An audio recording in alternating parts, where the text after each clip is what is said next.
আসসালামু আলাইকুম। সবাই কেমন আছেন? আশা করি সবাই ভালো আছেন। আজকে দেখতে পাইতেছেন আমি কোন জায়গায় যাচ্ছি। আমার সামনে শীঘ্রই দেখতে পাইতেছেন যে ঘোড়া দিয়ে ক্ষেত হালবানো হচ্ছে। আমি আসলে আমার বয়সে আমি এরকম দেখি নাই। আজকে আর কি দেখলাম, তার জন্য আর কি এই ভিডিওটা করে নিলাম। এটা হচ্ছে আগেকার যুগের ঐতিহ্য, এখনো অনেক মানুষ ধরে আছে।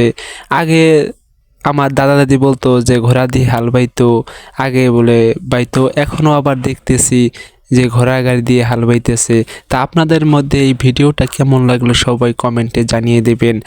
আর দেখেন ভাই, ঘোড়া দিয়ে যে হাল বাইতেছে অনেক শক্তিমান, তার মতো শক্তিমান হয়ই না। দেখেন কিরকম ভাবে দৌড় পারতেছে। আর এইদিকে তো আর সবার কাছে ভিডিওটা কেমন লাগলো সবাই কমেন্টে জানিয়ে দেবেন। আর আসলেও আগে এই ঘোড়াগুলো দিয়ে অনেক হাল মারতো, আর এই ঘোড়াগুলো দিয়ে হাল মারা যায় দিনে 5 বিঘার মতো।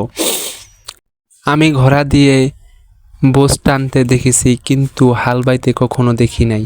আসলেও মানুষ এমন কোনো জিনিস নাই যে মানুষ খাটাইতে পারে না। এবং কি আমি আগে দেখছিলাম যে ঘোড়া দিয়ে ধানও বায়, গমও বায়, ভুট্টাও বায়, এগুলোও বায়। এখন দেখতেছি আমাদের বাড়ির সামনে আর কি ক্ষেত হাল মারতেছে। না, হালগুলো অনেক সুন্দর লাগলো। আপনাদের কাছে ভিডিওটা কেমন লাগলো সবাই কমেন্টে জানিয়ে দিবেন।